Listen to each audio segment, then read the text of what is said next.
Okay, तर आपण particulate matter monitoring पाहत होतो. त्याचं पहिलं आपण मेथड म्हणजे वेज पाहिले कोणकोणत्या वेने तो ते पार्टिकल्स आपल्या फॉर्म्युलेशन मध्ये येऊ शकतात. एक तर इंट्रिन्सिक वे आणि एक्सट्रिन्सिक वे पाहिले आपण. ओके, त्याच्यानंतर त्याच्यातले प्रॉब्लेम्स पाहिले कोणकोणते होतात. एक तर तुमचं होतं आय व्ही कॉजेस फ्लेबिलिटीज म्हणजे आय व्ही इन्फ्लमेशन होतं. सेकंड तुमचं सेप्टिसिमिया. ओके, आणि तिसरं तुमचं फिवर कॉज होतं. आता मी सांगितलं होतं, प्रश्न विचारला होता की स्टराईल सस्पेन्शन जे राहतात, सस्पेन्शन मध्ये तर ऑलरेडी तुमचे पार्टिकल्स आहेत. तर ते पार्टिकल्स काय तुम्हाला कॉज करत नाही आय व्ही इन्फ्लमेशन साठी किंवा दुसऱ्या गोष्टींसाठी. ठीक आहे, तर ह्याच्यामध्ये जे पार्टिकल्स आहेत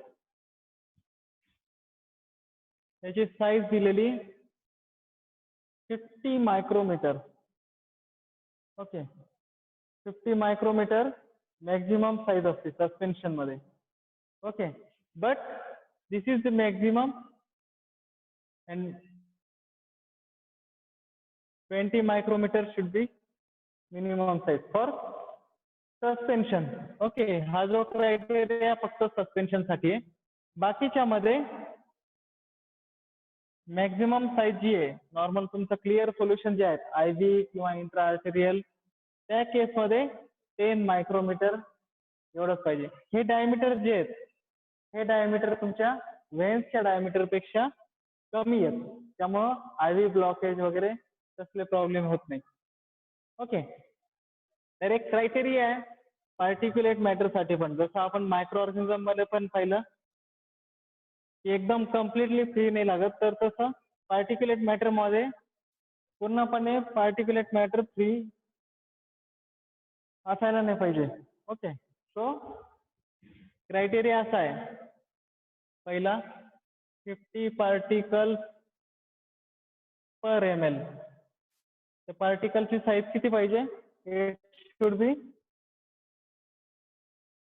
लेस than or equal to 10 micrometre. Second criteria 5 particles per minute, 5 particles per M L, ज्याच्यामध्ये तुमचा पार्टिकल साईज 25 मायक्रोमीटर पाहिजे. Less than or equal to, sorry equal to नाही, फक्त लेस दॅन 25 मायक्रोमीटर. हा तुमचा क्रायटेरिया पर एम एल साठी. 50 particle ज्यांची size 10 micrometre और कमी आहे, ठीक आहे, 10 मायक्रोमीटर पेक्षा कमी, असे पार्टिकल फक्त तुम्हाला 50 पर्यंत अलाउड आहे एका एम एल मध्ये. ओके, आणि दुसरं ज्यांची पार्टिकल साईज 25 मायक्रोमीटर पेक्षा कमी आहे, ओके, म्हणजे 10 ते 25 च्या मध्ये मॅक्झिमम, ठीक आहे, असे फक्त 5 पार्टिकल एका एम एल मध्ये अलाउड आहेत. ओके, हा क्रायटेरिया तुमचा लार्ज व्हॉल्यूम पॅरेंटल साठी. ओके, तुमचे लार्ज व्हॉल्यूम पॅरेंटल मोस्टली जे आहेत ते क्लिअर सोल्युशन राहतात. ओके, त्या केसमध्ये तुम्हाला हा क्रायटेरिया आहे. ओके, आणि स्मॉल व्हॉल्यूम पॅरेंटल म्हणजे जे तुमच्या एम्प्युल व्हायल्स मध्ये जे येतात अशा टाईपचे पॅरेंटल फॉर्म्युलेशन इंजेक्शन, त्याच्यासाठी काय क्रायटेरिया? त्याच्यासाठी डायरेक्ट कंटेनर नुसारच सांगितलेलं आहे. 10,000 particle, direct 10,000 particle per container, ज्याची साईज 10 मायक्रोमीटर आहे.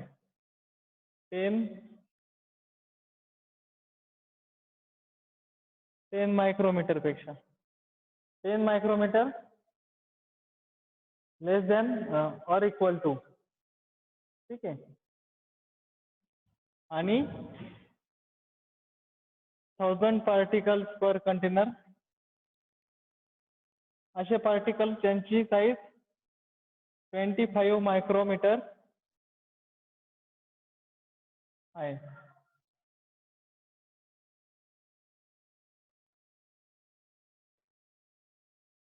लक्षात येत आहे. स्मॉल व्हॉल्यूमसाठी आकडा मोठा आहे आपला 10,000 आणि 1000, but it is for container. तुमचे कंटेनर किती असतात? ml कंटेनरचा ml किती असतो? हार्ट टू हार्ट 50 ml पर्यंत इंजेक्शन येतो मॅक्झिमम तुमचा. त्याच्यापेक्षा मोठं स्मॉल व्हॉल्यूम पॅरेंटल येत नाही. बट लार्ज व्हॉल्यूम मध्ये तुमचे ml जे आहेत ते 100 ml पासून 1000 ml पर्यंत आहे. ओके.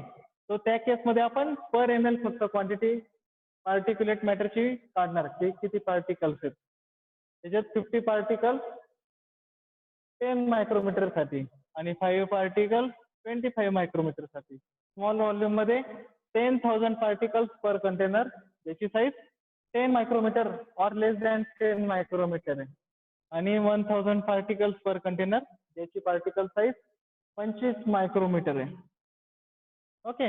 हे दोन क्रायटेरिया लक्षात ठेवायचे. ओके, इम्पॉर्टंट आहे. तुम्हाला पार्टिक्युलेट मॅटर मॉनिटरिंग मध्ये हे पॉईंट इन्क्लूड करणं मस्ट आहे. ओके. ह्याच्यानंतर मेथड्स. मेथड्स पाहणार आहे आपण. मेथड्स मध्ये एक मेथड मी ऑलरेडी तुम्हाला सांगितली होती की पार्टिक्युलेट मॅटर आपण कसं पाहतो, डार्क आणि व्हाईट बॅकग्राऊंड, राईट. तर इंडस्ट्री लेवलला, हे लॅब लेवलला सांगितलं होतं मी तुम्हाला, लॅबमध्ये ज्यावेळेस बनवतो त्यावेळेस ब्लॅक बॅकग्राऊंड आणि व्हाईट बॅकग्राऊंड यूज करायचा असतो. इंडस्ट्रीमध्ये ह्याच्यातच थोडासा ऍडव्हान्स केलेला असतो. ठीक आहे. त्याच्यामध्ये काय होतं तुमचं, ज्यावेळेस कंटेनर पास होत असतो, सपोज हा तुमचा कंटेनर पास होतो इथून,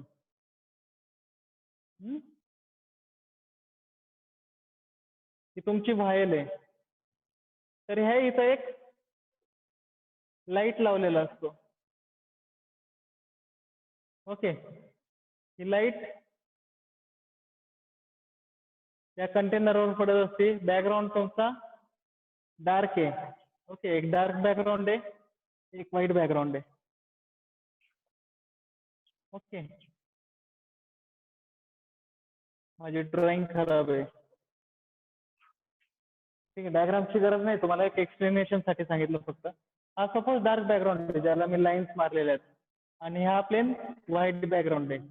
आपण लॅबमध्ये पाहतोच आहे, बट ह्याच्यामध्ये लाईट पण दिलेली आहे, सफिशियंट फ्रिक्वेन्सीची लाईट दिलेली सप्लाय करताय, जे की तुमच्या कंटेनर मधून पास होत आहेत. आणि ते कंटेनर मधून पास होत असल्यामुळे आपल्याला अजून थोडीशी क्लॅरिटी भेटते.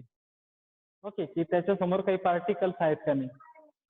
किंवा काही काही इंडस्ट्रीमध्ये व्हाईट लाईट जो आहे तो डायरेक्टली बॅकग्राऊंड मधूनच दिला जातो. व्हाईट कलरचीच लाईट टाकली जाते समोरून. त्यामुळे इथं जो पर्सन बसलेला आहे त्याला लगेच इमिजिएटली क्लिअर होतं की त्याच्यात काही पार्टिकल्स आहेत का. काही काही वेळेस लाईट कलरचे, ब्राउनिश कलर किंवा ब्लूइश कलरचे पार्टिकल्स पण भेटू शकतात, जे की तुम्हाला दोन्ही बॅकग्राऊंड मध्ये इल्युजन फॉर्म करू शकतात. ओके. त्या केससाठी आपल्याला लाईट महत्वाची, बिकॉज लाईट असल्यामुळे आपल्याला मुवमेंट दिसते पार्टिकल्सची. ओके. सो त्याला व्हिज्युअल मेथड म्हणतो और non destructive method. Non destructive ह्याच्यासाठी कारण आपल्या ह्याच्यात सोल्युशनला काही आपण इफेक्ट करत नाही. सोल्युशन तुमचा कुठेही क्वालिटी कॉम्प्रोमाइज नाही करत आहे आपण, ॲज इट इज त्याला काही न उघडता किंवा अजून काही त्याच्यात फॉर्म्युलेशन ऍड करून असं काही आपण पार्टिक्युलेट मॅटर नाही पाहत, किंवा आपण फिल्ट्रेशन करून पण पार्टिकल्स पाहत नाही. सिम्पल आपण व्हिज्युअली पाहतोय, त्यामुळे तुमचं फॉर्म्युलेशन डिस्ट्रक्शन होत नाही, म्हणून नॉन डिस्ट्रक्टिव्ह मेथड म्हणतो त्यांना. ओके. तर ही पहिली तुमची व्हिज्युअल मेथड. त्याच्यानंतर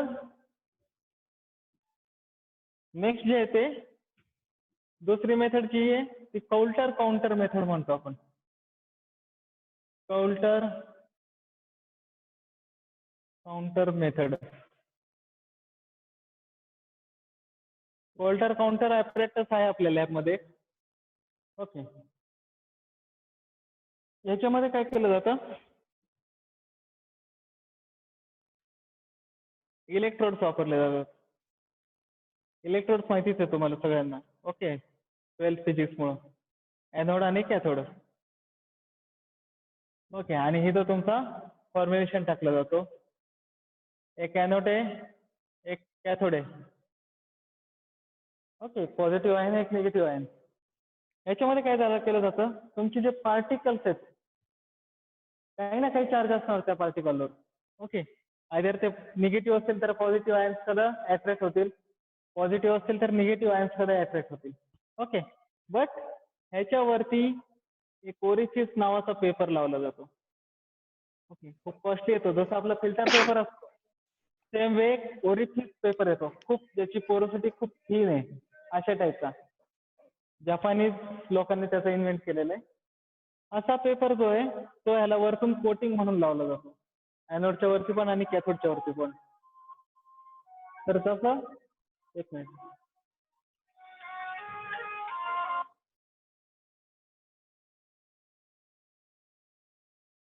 ओके. तो ओरिफिस पेपर लावल्यामुळे काय होतं तुमचे पार्टिकल्स तर अट्रॅक्ट होतात कॅथोडकडे एनोडकडे, बट ते ओरिफिस पेपरला स्टिक होत आहेत. ओके. आणि स्टिक झाल्यानंतर ज्यावेळेस आपण रेजिस्टन्स थांबवू, करंट पास करायचं थांबवू त्याच्यानंतर ते पेपर्स आपण काढून घेणार आणि त्याच्यावर ते पार्टिकल्स मेजर करणार अंडर मायक्रोस्कोप. ओके. मायक्रोस्कोप मध्ये पाहणार, सपोज 10 ml टाकलेलं आहे. 10 ml मध्ये आपल्याला पार्टिकल्स किती पाहिजे? 500 ml.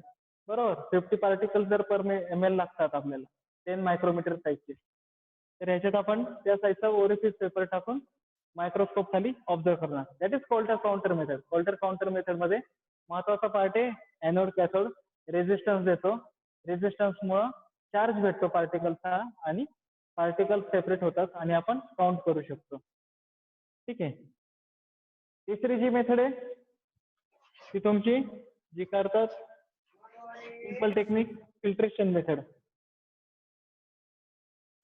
ओके. थर्ड मेथड जी आहे ती filtration method. Filtration method already तुम्ही स्टरलायझेशन ज्यावेळेस करतात पॅरेंट्रल त्यावेळेस पण तुम्ही filtration disc, membrane filter, cellular filter, Seitz filter, glass filter, asbestos filter किंवा वॉटमन फिल्टर पेपर अशा भरपूर डिव्हाइस वापरलेले असतील. Okay. But particle size monitoring मध्ये फिल्ट्रेशन मेथड कोणत्या गोष्टींसाठी वापरली जाते? तर फिल्ट्रेशन जे आहे ते हायड्रॉलिक फ्लुइडसाठी. Hydraulic fluid. आता हायड्रॉलिक फ्लुइड काय नेमकं? ओके. हे असे फ्लुइड्स आहे किंवा असे व्हेकल्स आहे किंवा असे लिक्विड्स आहेत की ज्याचं स्वतःचा प्रेशर असतो काही ना काही. आता जसं पेट्रोल आहे. पेट्रोलला हायड्रोलिक म्हणणार का तुम्ही? नाही. It is volatile liquid. जसं तुम्ही टाकणार इमिजिएटली त्याच्यातला बराचसा पर्सेंटेज किंवा पार्ट इव्हॅपोरेट होऊन जाणार टेम्परेचर मध्ये, एअर मध्ये. ठीक आहे. वॉटर टाकलं, वॉटर पोलर सॉल्व्हंट आहे. पोलर आहे म्हणजे तो सम अमाऊंट ऑफ प्रेशर आहे त्याला, थोडंफार ग्रॅव्हिटेशनल फोर्स आहे, तो काय लगेच इव्हॅपोरेट होत नाही. नंतर पर्टिक्युलर स्पेसेस कॉम्पॅक्ट आहे त्याचे. बट प्रेशर जे आहे ते ग्लिसरीन झालं, ऑइल कंटेनिंग इंजेक्शन झाले, ग्लिसरीन कंटेनिंग इंजेक्शन किंवा ऑइल कंटेनिंग इंजेक्शन हे जे आहेत. यस, माईक यूज कर. कोणाचा आवाज येतोय?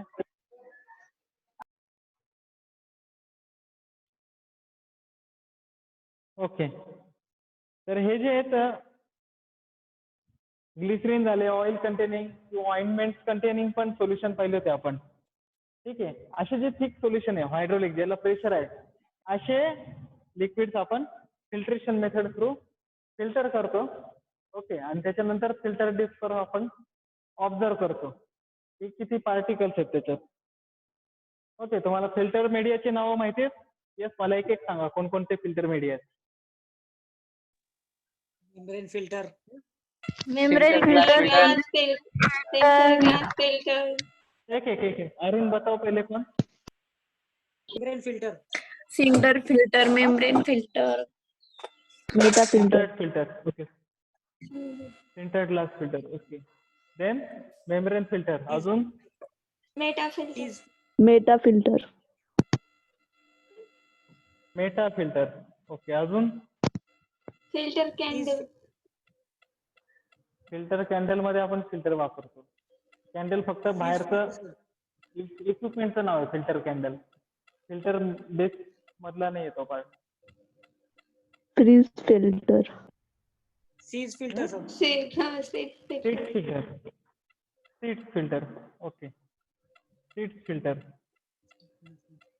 ओके अदर दॅन दिस तुमचा जो फिल्टर पेपर येतो जे तुम्ही वापरता त्याला म्हणतो सेल्युलोज फिल्टर वॉटमन फिल्टर पाहिलंय तुम्ही वॉटमन फिल्टर पेपर No, एकदम कमी पोरोसिटी असते त्याची कार्डशीट सारखा जाड राहतो एकदम ओके तर असे भरपूर फिल्टर मीडिया आहे जे वापरले जातात according to their hydraulic pressure जास्त हायड्रॉलिक प्रेशर असेल तर ज्या फिल्टरची कॅपॅसिटी आहे जास्त पोरोसिटी न हे व्हायची वाढू न द्यायची असे फिल्टर्स आपण स्प्लिट केले जातात ओके फिल्टर्ड ग्लास फिल्टर जो आहे आणि सीट फिल्टर हा तुमचा स्टरलायझेशन मध्ये फक्त यूज केला जातो ओके या फिल्ट्रेशन म्हणजे पार्टिक्युलर मॅटर मॉनिटरिंग मध्ये वापरले जात नाही कारण हे तुमचे फिट असतात ऑलरेडी इक्विपमेंट मध्ये त्यामुळे आपण पार्टिकल्स परत सेपरेट आउट नाही करू शकत त्याच्यातून बाकीचे भरपूर फिल्टर मीडियम आहेत अजून n number of filter medium आहेत ते त्या फिल्ट्रेशन मेथड मध्ये वापरले जातात हे फिल्ट्रेशन मेथड झाली आणि लास्ट जी पार्टिक्युलेट मॅटर साठी वापरली जाते ती तुमची light blockage method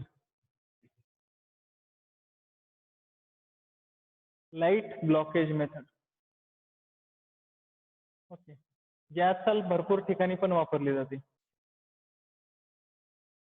light blockage okay malls मध्ये तुम्ही सगळेजण गेला असाल मॉल मध्ये म्हणा किंवा मंदिरात वगैरे एक तुम्ही डोअर मधून जातात बरोबर त्याच्यात तुमचं सेन्सर लावलेले असतात बरोबर आतमध्ये गेले की ते म्युझिक देतात काहीतरी टिक टिक वाजतं ठीक आहे अशा टाईपचं सेम वे ह्याच्यात काय असतं तर वरती लेझर लाईट लावलेली इथं असते किंवा काही ठिकाणी साईडला पण असते शक्यतो वरच्या साईडला लावलेली असते लेझर लाईट आणि साईडने चेक करण्यासाठी एक सिक्युरिटी गार्ड लावलेला राहतो जो की आपल्याला चेक करतो पूर्ण बॉडीवर okay same way light blockage method मध्ये तुमचा जो कंटेनर आहे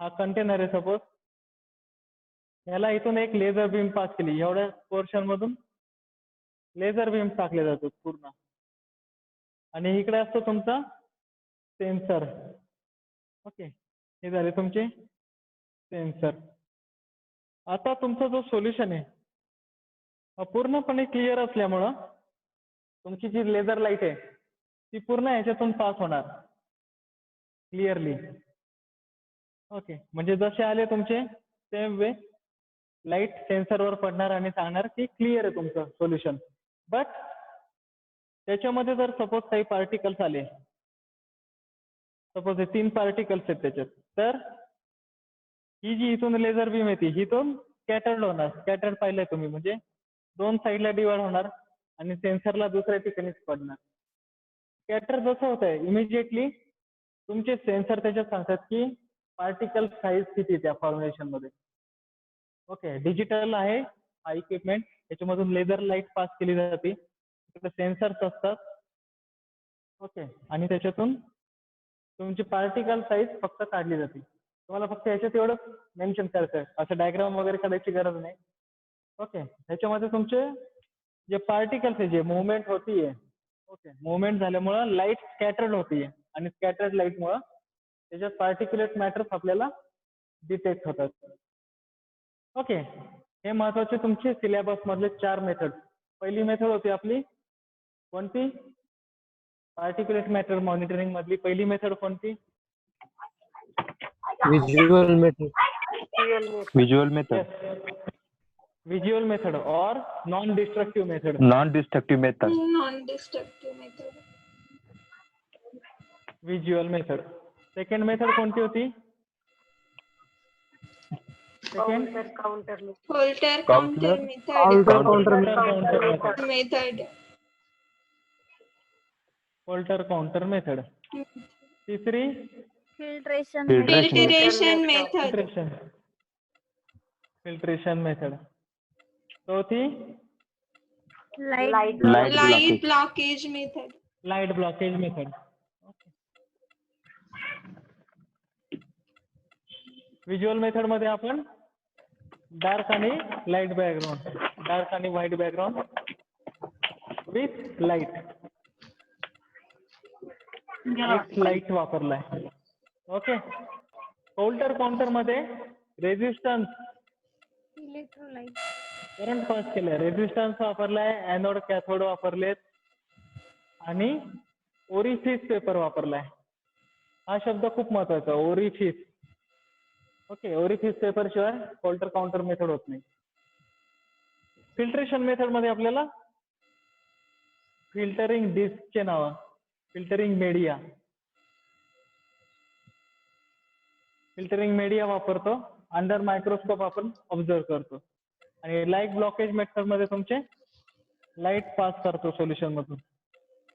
light pass, laser light pass सांगा.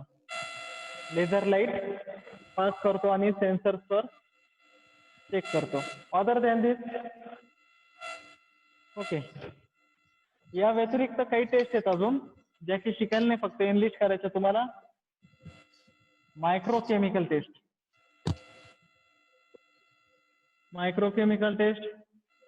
Spectroscopy test. स्पेक्ट्रोस्कोपी टेस्ट मध्ये काय राहतं, तुमचा एक सॉल्व्हंट असतो जो की पूर्ण क्लिअर आहे. एका ह्याच्यात सॉल्व्हंट ठेवलेला असतो आणि एका तुमचं फॉर्म्युलेशन पास होत असतं आणि जी इंटेन्सिटी ती काउंट करत असतो. ह्याच्यात जर 100% क्लिअर सोल्युशन आहे तर त्याची कंपॅरिझन तुमच्या फॉर्म्युलेशन सोबत असते. ह्याच्यात किती % पार्टिकल्स राहतात ते राहतं तुमचं स्पेक्ट्रोस्कोपी टेस्ट मध्ये. ओके. स्टँडर्ड आणि सॅम्पल या दोघांचं कंपॅरिझन राहतं स्पेक्ट्रोस्कोपी मध्ये. ओके. किंवा मग ऍडव्हान्स मध्ये जी सध्या चालते स्कॅनिंग इलेक्ट्रॉन टेक्निक म्हणतो. स्कॅनिंग इलेक्ट्रॉन, ह्याच्यामध्ये इलेक्ट्रॉन्स जी मुवमेंट पाहिली जाते सोल्युशन मध्ये.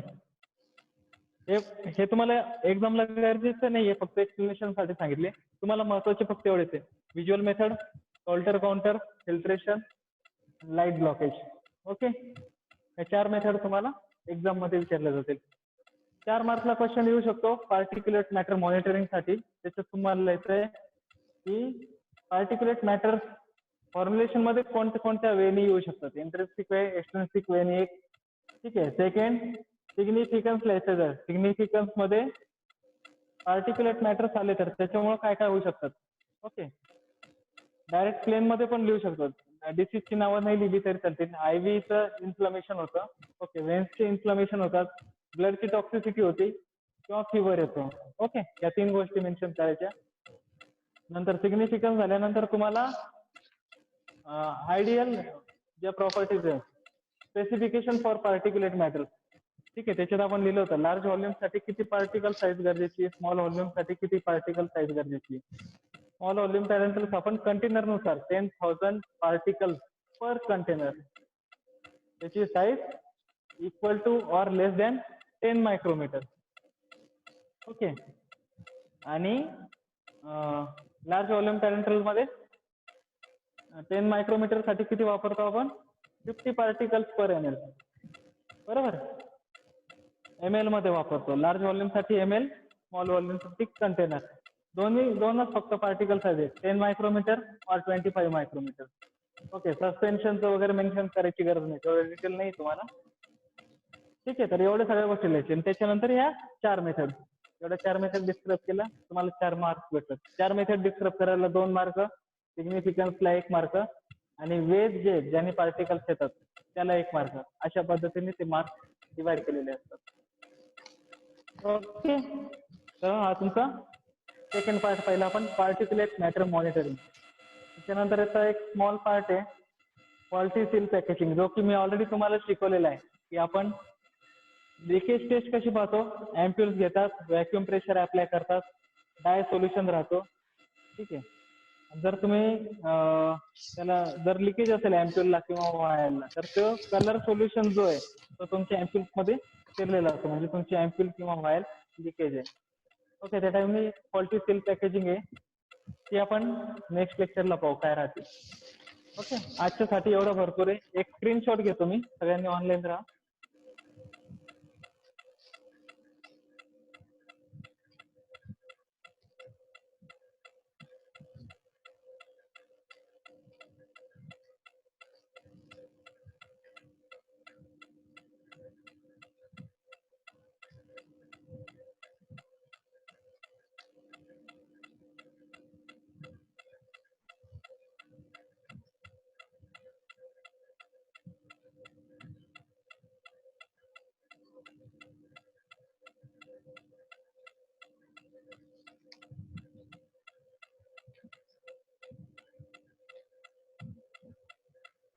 ओके, सो इथं आपण थांबू आज.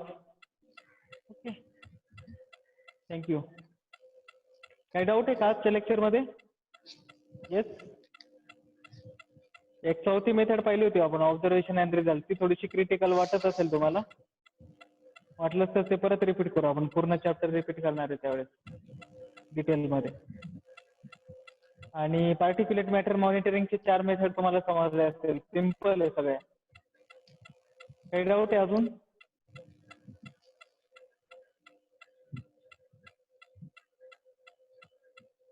ओके, ठीक आहे. तो आजच्यासाठी एवढं भरपूर आहे. बाकीचं नेक्स्ट लेक्चरला.